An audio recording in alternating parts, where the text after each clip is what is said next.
Adeline Piette, une mère de 7 enfants, vit avec son mari dans une maison reculée du village. Malheureusement, en 2006, elle va tout d'un coup disparaître alors qu'elle était censée se rendre au poste de police pour une affaire de voisinage. Après ça, les années vont passer et l'affaire ne va connaître que des rebondissements. Pour tout savoir sur la triste et mystérieuse histoire d'Adeline Piette, lançons-nous maintenant dans la vidéo.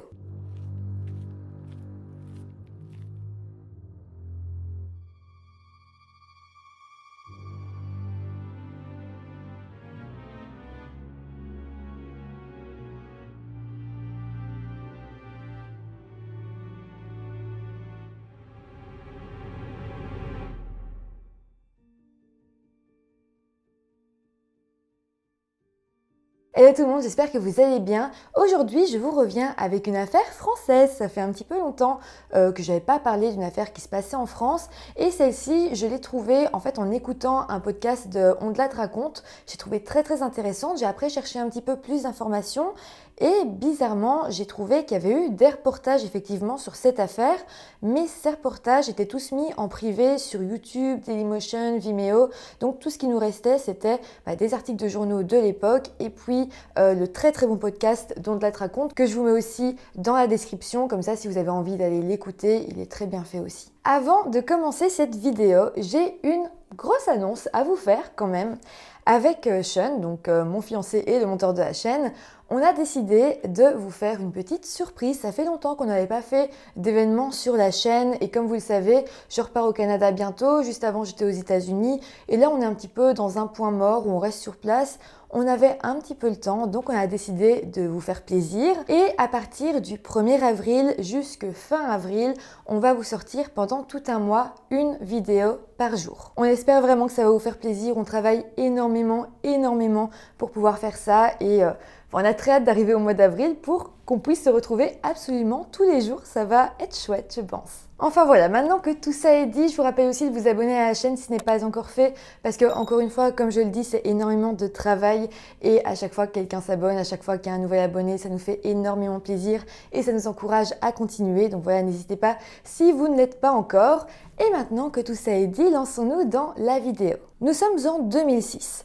Adeline Piette est une femme de 34 ans vivant en France, en Bretagne, dans la ville de la Gouesnière, près de Saint-Malo. Lorsqu'elle avait 18 ans, Adeline a connu un homme avec qui elle va avoir 2 enfants, mais leur union n'a malheureusement pas duré très longtemps et elle s'était rapidement remariée avec un certain Benoît Piette. Ensemble, ils vont avoir 5 enfants, donc en tout le couple vivait avec 7 enfants à la maison. Le plus âgé avait 16 ans et le plus jeune avait seulement 3 ans. Cette grande famille vivait dans une maison un peu perdue au milieu de la campagne, entourée d'1 hectare de terre. C'était d'ailleurs assez bien parce que les plus jeunes enfants avaient pas mal d'espace pour aller jouer dehors. Par contre, de ce que j'ai pu lire, ni Adeline ni Benoît ne travaillaient vraiment et le couple vivait surtout sur base des allocations familiales et des aides de l'État. Disons qu'avec une si grande famille, leur travail était d'être parents à plein temps. D'ailleurs, dans la ville de la Gouesnière, les habitants connaissaient presque tous Adeline. Ils la voyaient souvent marcher dans les rues, toujours avec toutes ses poussettes et ses enfants. Elle était jeune, souriante et tout le monde voyait vraiment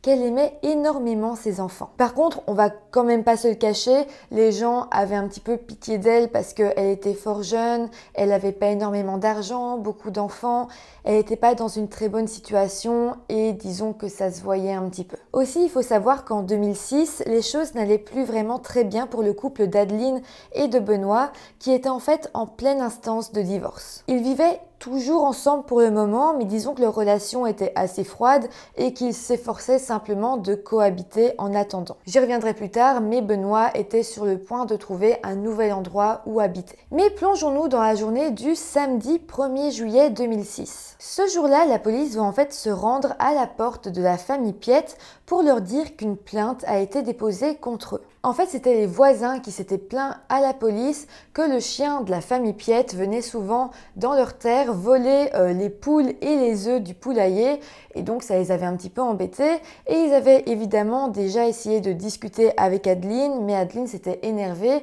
et donc ne trouvant plus vraiment d'autres alternatives, ils avaient été voir la police. Donc ce jour-là, le policier a demandé à parler à Adeline et l'a invitée à comparaître au poste de police de Cancale, la ville voisine, pour l'auditionner à propos de toute cette histoire. Adeline va alors répondre aux policiers qu'elle ne pouvait pas se rendre au poste de police parce qu'il était assez loin et qu'elle n'avait pas de permis, qu'elle n'avait pas de voiture et que même si son mari roulait sur un scooter, elle n'était pas très à l'aise de rouler sur ce scooter-là parce qu'elle n'avait jamais vraiment appris. Le policier, lui, ne voudra pas entendre grand-chose et il va dire à Adeline de se débrouiller et que dans tous les cas, il voulait l'entendre au poste de police le lendemain, soit le dimanche 2 juillet 2006, début d'après-midi. Le lendemain, la police attendra bien évidemment Adeline au poste, mais elle ne viendra absolument pas. Le surlendemain, donc le lundi 3 juillet, Benoît, le mari d'Adeline, va alors lui se présenter au poste de police. Par contre, il ne viendra pas du tout dans le cadre de ce conflit de voisinage, pas du tout. En fait, il vient pour rapporter la disparition de sa femme. Benoît va alors expliquer aux policiers que la veille, vers 12h30, Adeline était bel et bien sortie de la maison pour se rendre au poste de police. Comme il avait été convenu, elle devait marcher jusque là-bas. Mais malheureusement, elle n'était jamais rentrée. Il faut savoir que même si Cancale était la ville à côté, elle devait tout de même marcher 2 bonnes heures, donc elle était partie bien en avance pour ne pas arriver en retard. Le problème ici, c'est qu'une fois la nuit tombée, Benoît ne l'avait pas vue revenir.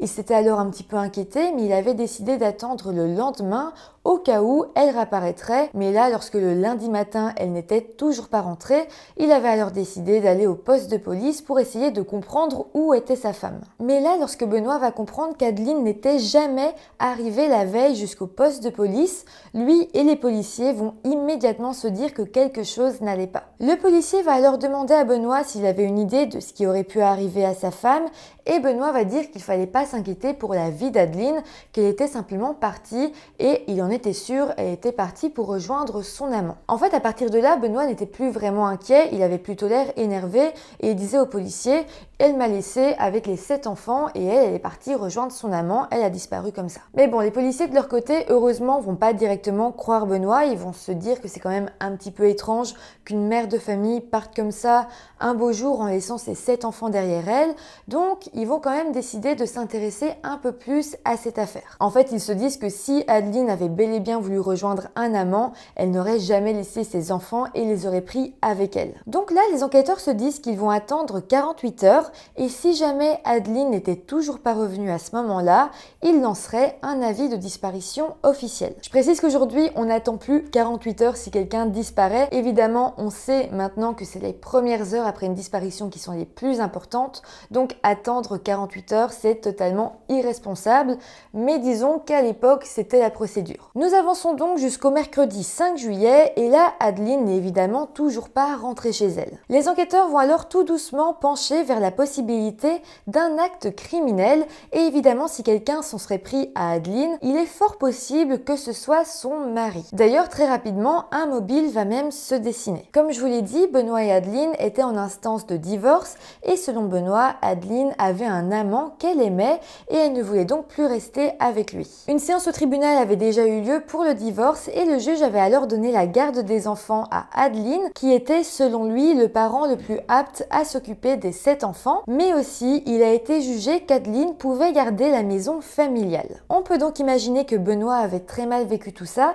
parce que dans cette histoire, il perdait sa femme, ses enfants, et en plus, il perdait sa maison. Et rappelez-vous qu'au moment des faits, il vivait encore dans la maison familiale, alors qu'il avait jusqu'au 10 juillet pour trouver un nouvel endroit où vivre. Donc là, quand on pense que Adeline a disparu le 1er juillet, seulement 10 jours avant que Benoît doive partir officiellement de la maison, on se dit que peut-être, s'il s'était débarrassé d'Adeline, ça réglait un petit peu tous ses problèmes. C'est en fait ce qui paraissait le plus évident. Benoît aurait peut-être tué sa femme dans un acte désespéré pour récupérer sa maison et surtout ses enfants. Dans les jours qui vont suivre, des battues vont alors être organisées partout dans la région pour essayer de retrouver Adeline, mais malheureusement, ça ne mènera à rien. Par contre, une femme viendra voir les policiers et dira qu'elle était sûre et certaine d'avoir vu Adeline se balader dans les rues de la Gouenière le mardi 4 juillet, soit 2 jours après sa prétendue disparition. D'ailleurs, le gérant du bar du village va venir confirmer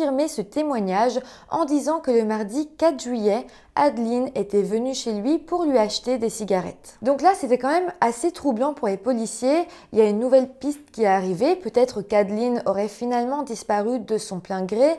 mais tout de même, ils n'ont pas vraiment réussi à retrouver sa trace, donc même avec ces témoignages, ils ne pouvaient pas faire grand-chose. Du côté de Benoît, lui va engager un avocat et va lancer une procédure pour récupérer sa maison ainsi que la garde de ses enfants, en ayant comme argument principal que sa femme avait tout simplement disparu. Suite à ça, rapidement, Benoît va pouvoir réintégrer sa maison et s'occuper de tous ses enfants en attendant d'avoir des nouvelles des enquêteurs. Malheureusement, les semaines vont passer et début septembre 2006, eh bien rien n'avait réellement évolué. Les comptes bancaires d'Adeline ont même été surveillés, mais depuis sa disparition, il n'y avait eu strictement aucun mouvement sur ses comptes. Donc là, on est quand même 2 mois plus tard et malheureusement, elle n'a donné toujours aucun signe de vie, ce qui devient encore plus inquiétant et là, on est quasiment sûr qu'il s'agit d'un acte criminel. Malgré tout, des rumeurs vont alors commencer à naître au village et certains diront qu'Adeline était partie et avait commencé à se prostituer. Certains diront même l'avoir vue sur des trottoirs à certains endroits dans la ville, mais bon, évidemment, ça reste des rumeurs et ça ne sera jamais prouvé. Mais une autre rumeur plus importante cette fois va naître au sein du petit village. Certains diront que peut-être Benoît aurait pu assassiner sa femme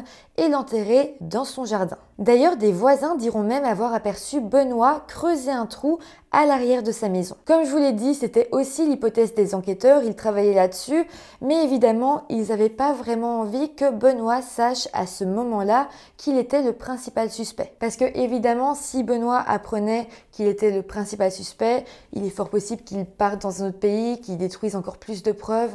Donc voilà, il fallait rester discret. Les enquêteurs vont alors décider d'envoyer un hélicoptère survoler le dessus du jardin de Benoît afin de savoir si oui ou non il avait bel et bien creusé un trou dans son jardin. Les photos seront ensuite analysées et là, les enquêteurs verront que Benoît avait tendu une grande bâche bleue qui recouvrait une partie de son jardin. Suite à ça, une perquisition va alors avoir lieu au domicile de Benoît et d'Adeline et des chiens vont alors être emmenés dans le jardin. Mais là, bizarrement, les chiens vont sentir aucune odeur suspecte, les policiers ne vont rien voir de bizarre. La police scientifique sera même envoyée à l'intérieur de la maison, ils vont vérifier s'il n'y avait pas des traces de sang qui avaient été oubliées ou même nettoyées quelque part grâce à la lumière bleue. Et non, il n'y avait rien. Il semblerait donc que Benoît n'avait pas grand-chose à se reprocher. Les enquêteurs vont donc devoir se rendre à l'évidence. Leur principal suspect s'avérait ne plus vraiment être un suspect. Il n'y avait eu aucun acte violent impliquant du sang dans la maison. Il n'y avait eu aucun corps enterré dans le jardin. Benoît clamait son innocence. Aucun enfant ne disait quoi que ce soit. Donc, évidemment, c'était difficile d'imaginer encore à ce moment-là que Benoît pouvait avoir fait du mal à sa femme. D'ailleurs, Benoît va même se défendre auprès des policiers et dira que la bâche qu'il a installée dans son jardin était en fait là pour essayer de recréer une petite pataugeoire pour les enfants et que les trous étaient là aussi pour qu'ils puissent jouer. Les enquêteurs vont alors devoir changer de piste et ils vont essayer de reprendre leur investigation depuis le début. Pour ça, ils vont réinterroger leurs 2 témoins, c'est-à-dire la voisine et le gérant du bar du village, qui avaient précédemment dit qu'ils avaient vu Adeline le 4 juillet, soit 2 jours après sa disparition. Mais voilà, cette fois-ci, les témoins vont changer leur témoignage. Tous les 2 n'étaient finalement plus sûrs d'avoir bel et bien vu Adeline le 4 juillet. Donc là, sans leur témoignage, les enquêteurs n'avaient de nouveau plus aucune piste. Mais les choses vont finalement avancer car Benoît va de nouveau aller voir la police et il va leur dire qu'il a la preuve qu'Adeline avait bel et bien un amant et que peut-être elle se trouve actuellement avec lui. Il montrera alors aux officiers une carte postale qu'il avait retrouvée dans sa boîte aux lettres et cette carte disait « Ma chérie, mon amour, je t'aime, signé Daniel ». Il sera aussi écrit que la lettre avait été envoyée depuis Saint-Malo. Les enquêteurs vont alors retrouver ce Daniel en question qui, je vous le dis directement, est resté totalement anonyme parce qu'il n'a finalement rien à voir dans cette histoire. Il va être interrogé et il va dire que non, il n'a jamais eu de lien, de relation ou quoi que ce soit avec Adeline et surtout que ce n'est pas lui qui a envoyé cette carte. D'ailleurs, il va montrer son écriture et clairement, c'était pas du tout la même que celle qu'il y avait sur la carte. Donc là, on en était sûr, il s'agissait d'une fausse carte postale.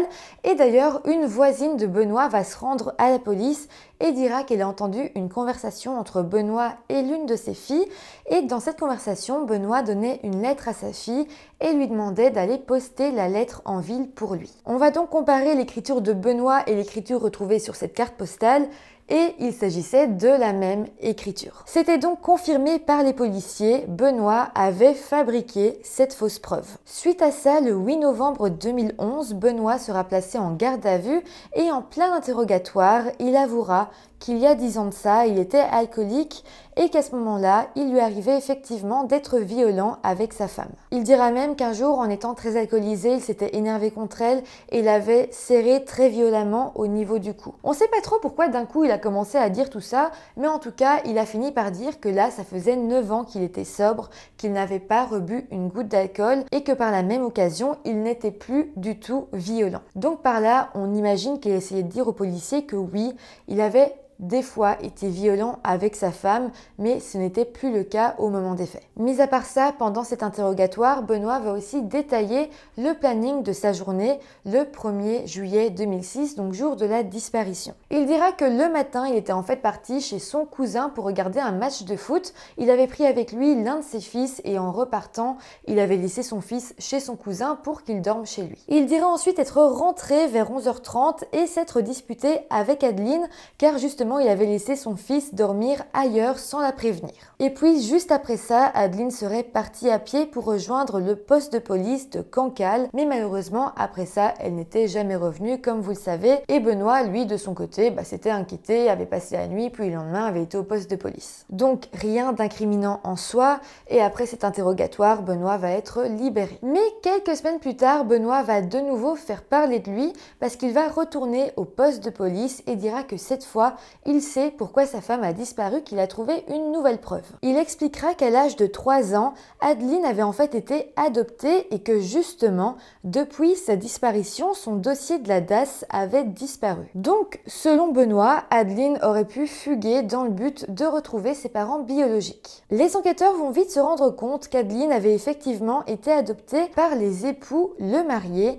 qui était en fait un couple qui avait adopté des années plus tôt 25 enfants, dont des enfants avec des handicaps physiques et mentaux. Adeline avait alors grandi dans cette grande famille un petit peu spéciale, et cette famille était d'ailleurs tellement spéciale qu'il y avait eu à l'époque un reportage télévisé sur eux, et on va apprendre un petit peu dans le futur que la mère de famille avait un petit peu délaissé ses enfants en grandissant et que chacun s'était un petit peu perdu de vue.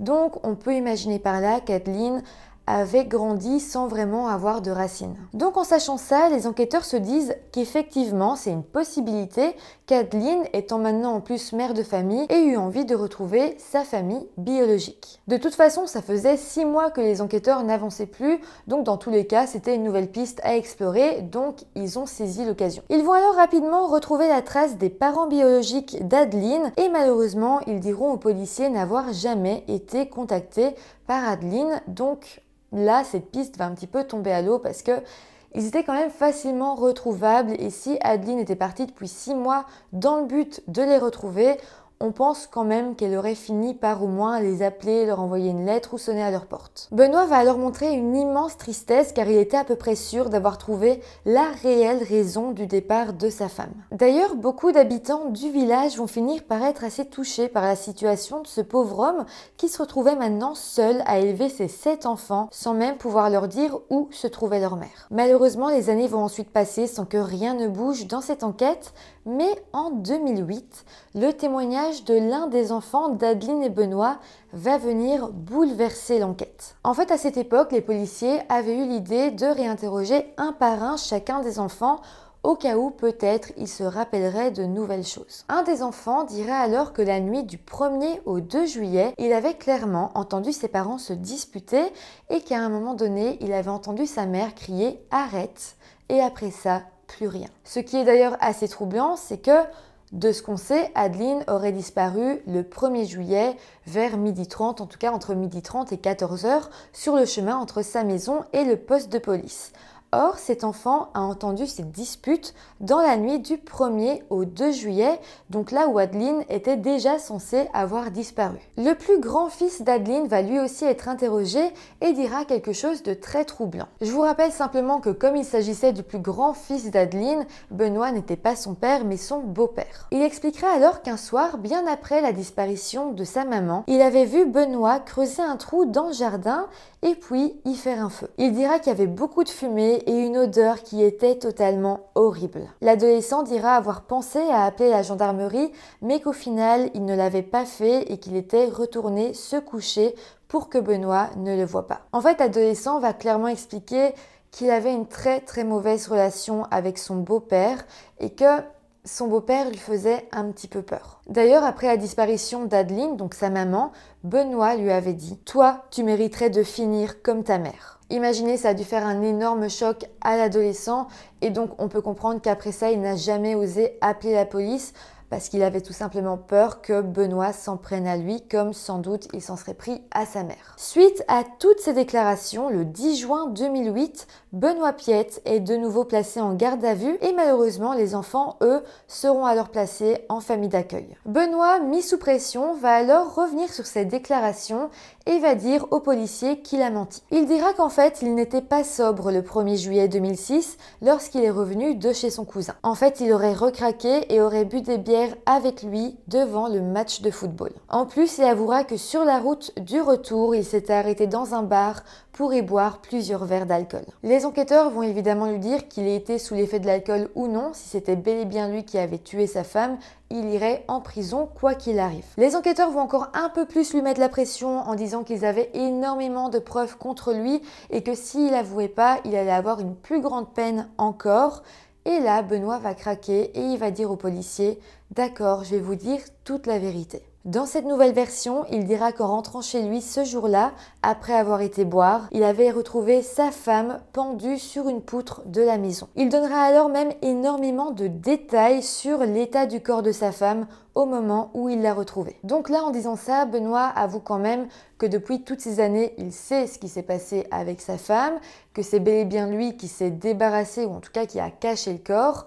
Par contre, évidemment aussi, les policiers ne croient pas du tout au fait que Adeline aurait pu mettre fin à ses jours. Selon eux, Benoît ment sur cette partie des faits, mais malgré tout, ils vont faire semblant de le croire pour essayer de connaître la suite des événements. Les enquêteurs vont alors rester calmes, mettre Benoît en confiance pour qu'il pense réellement qu'il le croit, et les enquêteurs vont alors lui demander où est-ce qu'il a caché le corps après avoir retrouvé sa femme pendue à la poutre. Benoît va alors expliquer qu'à la base, il l'avait effectivement enterrée dans son jardin, mais que quelques mois plus tard, donc un petit peu avant la fouille des policiers dans le jardin avec les chiens, il avait comme senti que quand même il devait être le suspect principal, donc il avait paniqué et il avait décidé de se débarrasser du corps. Les enquêteurs vont alors lui demander un peu plus de détails pour savoir comment il s'y était pris pour se débarrasser du corps.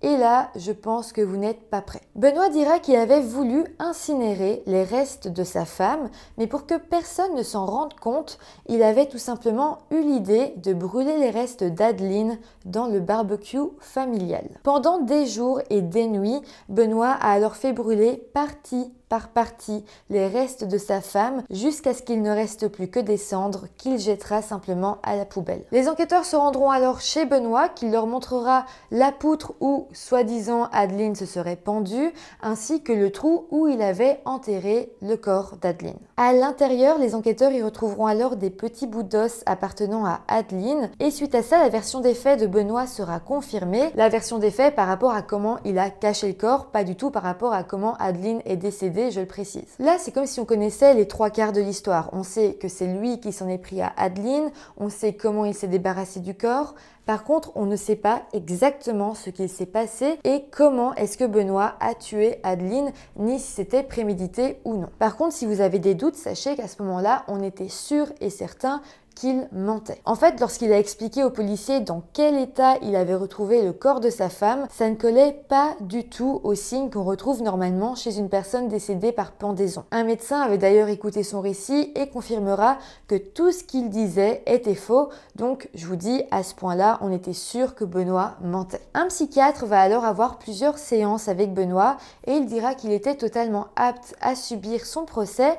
Par contre, il dira qu'il était paranoïaque. Évidemment, Évidemment, même si la paranoïa est un trouble mental, ça ne change rien au fait que s'il a tué sa femme, il savait que c'était mal et il savait ce qu'il faisait. Le procès va alors s'ouvrir le 22 février 2011 à Rennes, donc 5 ans après le meurtre. Et à ce procès, Benoît décidera d'enfin dire la vérité. Il expliquera que le 1er juillet 2006, lorsqu'il est rentré de chez son cousin et du bar, il s'est effectivement disputé avec sa femme et que comme il avait bu, il était redevenu assez violent et puis dans la dispute, Adeline était finalement tombée dans les escaliers et arrivée en bas, malheureusement, elle était décédée sur le coup. Donc là, au procès, Benoît reconnaît être à l'origine du meurtre. Par contre, il essaye toujours de dire qu'il n'est pas vraiment responsable et que dans la dispute, elle est tombée dans les escaliers. Il essaye quand même d'expliquer que oui, en buvant, il était redevenu un petit peu violent, etc. Mais qu'au final, si elle était décédée, c'était simplement parce qu'elle était tombée d'elle-même. Évidemment, on se rend bien compte ici qu'encore une fois, Benoît ment et donc on va partir du principe qu'il ne va peut-être jamais réellement dire ce qu'il s'est passé. Ses enfants vont alors être entendus à la barre et clairement les plus grands diront d'ailleurs que Benoît était un homme menteur et un homme violent. Ils seront même tous au bord des larmes dès qu'ils devront parler de Benoît. Au final, tout laisse à croire que dans la nuit du 1er au 2 juillet 2006, Benoît a étranglé Adeline. Je me dis aussi que lorsque Benoît a dit aux policiers que 10 ans plus tôt, lorsqu'il avait bu, il avait serré Adeline autour du cou, mais qu'elle n'était pas décédée à ce moment-là, peut-être qu'en fait, en disant ça, il essayait à demi-mot d'avouer ce qu'il avait fait justement en 2006. C'est une possibilité, mais dans tous les cas, on en est quasiment sûr qu'il l'a étranglée. Le juge, en tout cas, penchera pour cette version des faits et à la fin du procès, il déclarera Benoît coupable de coups et blessures volontaires ayant entraîné la mort involontaire de sa femme. Il sera alors condamné à une peine de 20 ans de prison. Évidemment, ça paraît mieux, mais il y avait un doute. On ne sait pas s'il avait prémédité ou non le meurtre. Il n'a jamais vraiment avoué. Et comme on sait, quand il y a un doute, eh bien on reste sur ce doute. Et donc, il n'a pas été accusé de meurtre au 1er degré, mais au 2e degré. Donc, il a eu une peine de prison plus petite. Je ne sais pas où en est Benoît aujourd'hui. Sans doute qu'il est toujours en prison. Peut-être qu'il sortira plus tôt, peut-être pas. Mais sans doute qu'on n'aura pas de nouvelles de lui parce que vous savez, souvent on protège les prisonniers quand ils sortent de prison pour pas que des gens aillent s'en prendre à eux, par exemple. Donc voilà, je ne sais pas si un jour on aura des nouvelles de lui, mais à l'heure actuelle, normalement, il est toujours en prison. En tout cas, c'est comme ça que se termine cette histoire, cette vidéo. N'hésitez pas à me dire en commentaire ce que vous en avez pensé. N'hésitez pas à me dire aussi vos théories, ce qui pour vous est réellement arrivé à Adeline. Et puis sinon, n'hésitez pas à mettre un petit pouce en l'air, ça fait toujours plaisir, à vous abonner à la chaîne. Et moi, je vous dis à très vite pour une nouvelle vidéo. Bye!